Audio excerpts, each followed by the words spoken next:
Hello everyone, আসসালামু আলাইকুম সবাইকে। আশা করছি তোমরা সবাই অনেক অনেক বেশি ভালো আছো। বাংলা ব্যাকরণে যে নির্মিত অংশ থাকে সেখানে একটা টপিক নিয়ে আজকে আমরা আলোচনা করব। তোমরা পিছনের এই দুটো চিত্র দেখে বুঝতে পারতেছো যে আমরা কি নিয়ে আলোচনা করতে যাচ্ছি। আমাদের বৈদ্যুতিন চিঠি এবং খুদে বার্তা, এই দুটো থেকে আমাদের পরীক্ষায় দেখা যায় 10 নম্বরের একটি প্রশ্ন এসে থাকে। তবে খুদে বার্তা খুবই রেয়ার, এটা আসেই না ধরতে গেলে, বাট মাঝে মাঝে দিয়েও দিতে পারে, যার কারণে আমাদের উভয় জিনিসই জানা দরকার। এবং এই পাশে আমরা দেখতে পাচ্ছি বৈদ্যুতিন চিঠি, যেটাকে আমরা ইংরেজিতে ইমেল বলে থাকি, এবং খুদে বার্তাকে আমি বলে রাখি আমরা সবাই এটাকে জানি, যেটাকে আমরা ফোনে যে SMS করি সেটাকে বলা হচ্ছে খুদে বার্তা। এখন দেখো, এই দুটো জিনিসের কিন্তু একটা কি আলাদা আলাদা ফরম্যাট আছে, এবং সেই ফরম্যাটগুলো আমাদেরকে একটু ফলো করতে হয়। পরীক্ষার খাতায় আমরা কিন্তু ইংরেজিতে মোটেই লিখবো না, যদিও এটা দুইটা জিনিসই আমরা ফোনে ইংরেজিতে লিখে অভ্যস্ত, আমাদের পরীক্ষার খাতায় বাংলায় লিখতে হবে, তাই তো। তো এই বৈদ্যুতিন চিঠি লেখার ক্ষেত্রে একটা আলাদা কাঠামো আছে, এবং খুদে বার্তা লেখার ক্ষেত্রে একটা আলাদা কাঠামো আছে। এখন চলো আমরা একটু বৈদ্যুতিন চিঠি নিয়ে আলোচনা করি। বৈদ্যুতিন চিঠির ক্ষেত্রে আমি বলবো, তোমরা যখন তোমাদের ফোনে ইমেলের অপশনে গিয়ে ক্লিক করো তখন তোমরা কি দেখতে পাও, এরকম একটা ছকের মতো দেখতে পাই না? আমরা জাস্ট ইমাজিন করবো এই একটা ছক, এটা হচ্ছে আমাদের ফোন, এবং এই ফোনে গিয়ে আমরা কিন্তু 2 পাই, তাই তো। আমরা কি পাই? 2 পাই। অ্যান্ড হচ্ছে তারপর আমরা ডাইরেক্ট দেখি যে এখানে সাবজেক্ট থাকে। কি থাকে? সাবজেক্ট থাকে। এই দুইটা জিনিস পাই। তারপরে নিচে হচ্ছে তোমার দেখা যায় এরকম টেক্সট লেখা থাকে, যে তুমি যে লেখাটা লিখতে চাচ্ছ এখানে টেক্সটটা তুমি লিখে দিলা সুন্দর করে। তারপর হচ্ছে তুমি তোমার নাম দিলা, আমি লিখলাম যে আবিদা। তারপর হচ্ছে তুমি কি করলে? সেন্ড করে দিলা, তাই তো। আচ্ছা, সেন্ড অপশনটা এখানে থাকে না, সেন্ড অপশনটা থাকে হচ্ছে তোমার এই জায়গায়। তাহলে আমি সেন্ড করে দিলাম, ওকে। এরকম কিন্তু আমরা আমাদের ফোনে দেখতে পাই। তবে পরীক্ষার খাতায় আমরা মোটেই এভাবে লিখবো না, কারণ ইমেল লেখার একটা নিয়ম আছে, সেটা আমি তোমাদেরকে বলে দিচ্ছি। প্রথমত আমরা ফর্মটা লিখতেও পারি, আবার নাও লিখতে পারি। এখন তোমরা বলতে পারো যে আপু, ফর্মটা না লিখলে কি আমাদেরকে যদি আবার নম্বর কেটে দেয়? একদমই না। তো এই ফর্ম দেখবা যে তোমরা ফোনের যে ইমেল অপশন সেখানেও কিন্তু ফর্ম থাকে না, একদম 2 থেকেই। কারণ তুমি নিজেই যেহেতু সেন্ড করছো তোমার ফোন থেকে, সেখানে আবার তোমার ইমেল দেওয়ার কোনো দরকার পড়ে না। তো তারপরে আমরা জাস্ট ফরম্যাটের জন্য দেখে নিব যে এখানে প্রথমে থাকবে ফর্ম। এই ফর্ম মানে হচ্ছে তুমি যখন একটা ইমেল সেন্ড করবা তোমার ফ্রেন্ডকে, তার কিন্তু একটা ইমেল আইডির দরকার আছে, এবং তোমার নিজেরও একটা ইমেল আইডি থাকা লাগবে, না হলে কিন্তু তুমি কি করতে পারবে না, ইমেল সেন্ড করতে পারবে না। তাহলে ধরো আমি লিখলাম যে হ্যাঁ, আমি জাস্ট একটা আমার ইমেল আইডি লিখে দিলাম, ধরো আবিদা 26@gmail.com। এটা কিন্তু আমার মানে বৈধ ইমেল আইডি না, তো তোমরা আবার ভুলে এই নম্বরে হচ্ছে ইমেল করো না। তো এই আবিদা 26 যদিও বোঝা যাচ্ছে না, @gmail.com যদি আমি লিখে দিলাম। এখন এই ক্ষেত্রে এটা হচ্ছে ধরো আমার ইমেল আইডি। এক্ষেত্রে আমাদের কি জিনিস মনে রাখতে হবে? ইমেল আইডিতে কখনো বড় হাতের অক্ষর ব্যবহার হয় না। কি হয় না? দেখো, আমি কিন্তু সব কটা অক্ষর ছোট হাতে লিখেছি, এবং এই যে অক্ষরগুলো আছে প্রত্যেকটা অ্যালফাবেট কিন্তু একসাথে বসবে, এখানে মাঝখানে কোনো স্পেস হবে না। এই দুটো জিনিস আমাদের একটু মনে রাখতে হবে। অ্যান্ড টুতে কি আসবে? তুমি তোমার যে বন্ধুকে ইমেলটা পাঠাতে চাচ্ছ তার আইডি। চলো আমি লিখলাম মিতু 78@email.com। ক্লিয়ার? এ হচ্ছে আমি এবং আমার বন্ধু। তারপর আমরা লিখব সিসি। এই সিসি শব্দটার অর্থটা অ্যাকচুয়ালি কি? এই সিসি অর্থ হচ্ছে কার্বন কপি।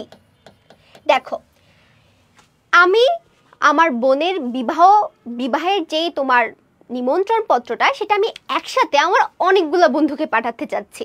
তো সেক্ষেত্রে আমি কি আলাদা আলাদা করে সবাইকে ইমেল পাঠাবো? আমি একটা বুদ্ধিমানের কাজ করলাম, যে এমন একটা ইমেল লিখবো যেটা আমার সব বন্ধুদের কাছে চলে যাবে। তবে সেক্ষেত্রে আমি কি করলাম, এই সিসিতে আমার আরও যে বাকি বন্ধুদের ইমেল আইডি আছে তাদের ইমেল আইডিগুলো আমি যোগ করে দিলাম। তার মানে এই যে একটা ইনভাইটেশন কার্ড আমি কি করলাম, একসাথে আমার আরও 4 জন বন্ধুকে পাঠিয়ে দিতে পারলাম, এটাকে বলা হচ্ছে সিসি বা কার্বন কপি।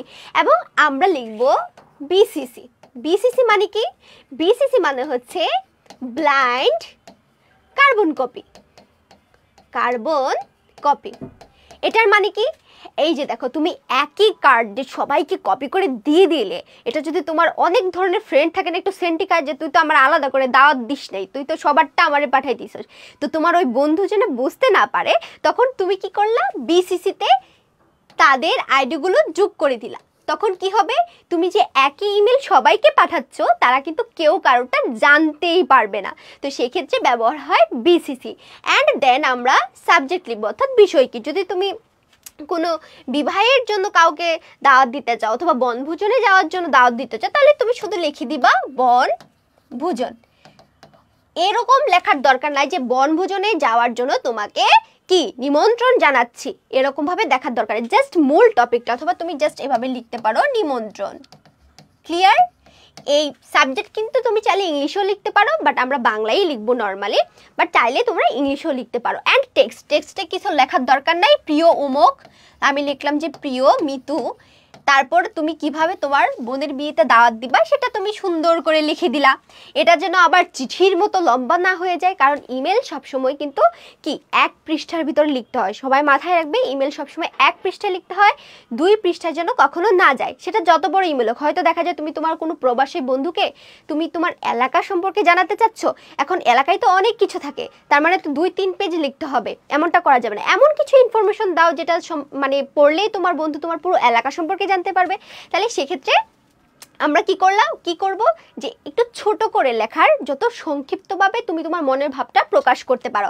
অ্যান্ড দেন তুমি তোমার নাম দিয়ে দিলে, সেন্ড করে দিলে। এই হচ্ছে আমাদের ইমেলের কাঠামো। এখন দেখো, এই ফরম্যাটে আমরা সুন্দর করে একটা ইমেল দেখে নিই। যে মনে করো তোমার নাম তমাল, বড় বোনের বিয়ে উপলক্ষে বন্ধু ইমনকে তুমি নিমন্ত্রণ জানাতে চাচ্ছ এবং সেটার সম্পর্কে একটা ইমেল লেখো।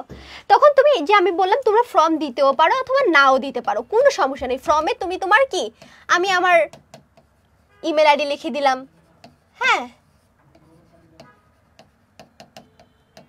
লিখে দিলাম। তোমরা চাইলে এটা লিখতে পারো, তোমার না লিখে জাস্ট 2 থেকে শুরু করতে পারো। তারপর তুমি সিসি দিলা। সিসিতে কি করলা? তুমি আর কোনো বন্ধুকে তুমি দাওয়াত দিবা না, তুমি জাস্ট তোমার একটা ফ্রেন্ডকে দাওয়াত দিবা, তাহলে এটা ফাঁকা রেখে দিবা। অ্যান্ড বিসিসিতেও কিছু দেওয়ার দরকার নাই। অ্যান্ড তুমি সাবজেক্টে লিখবা ইনভাইটেশন, অথবা কি লিখলা? নিমন্ত্রণ, তাই তো? ইনভাইটেশন বা নিমন্ত্রণ লিখলে। অ্যান্ড এই যে টেক্সট দিয়ে দিলা, অ্যান্ড প্রিয় ইমন, তুমি তোমার এই যে দাওয়াতি কথাবার্তা সব লিখে দিলা। শেষে তুমি তোমার নাম লিখলা, অ্যান্ড এখানে তুমি সেন্ড করে দিলা। এটা দিলেও হবে, না দিলেও হবে, নট ম্যান্ডেটরি। ক্লিয়ার? কারো কোনো সমস্যা? যদি সমস্যা থাকে অবশ্যই সেটা কমেন্ট বক্সে জানিয়ে দিবে, ঠিক আছে? আচ্ছা, এক্ষেত্রে আরেকটা ছোট্ট করে কথা বলে থাকি। এই যে দেখো, ফ্রমের F টু এর T, সিসির হচ্ছে এখানে দেখো capital letter, small letter, capital letter, small letter, small letter, and subject. এই কয়টা জিনিস কিন্তু আমাদের ইংলিশে লিখতে হবে। এবং আমি যেরকম বলে দেখো, 2 বড় হাতের, C বড় হাতের, আরেকটা C ছোট হাতের, এই জিনিসগুলো কিন্তু একটু মনে রাখবে। ছোট ছোট ভুলগুলোর কারণে কিন্তু আমাদের এই 10 মার্ক থেকে কিন্তু মার্ক কাটা যাইতে পারে। সো বি কেয়ারফুল, ওকে?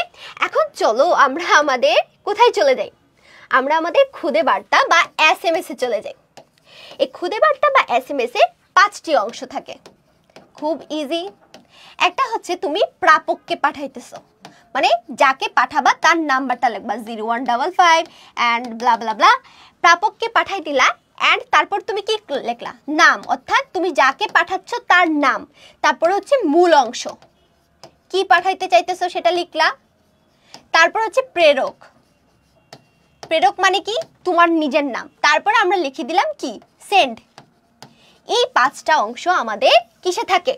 খুদে বার্তাতে থাকে। ক্লিয়ার?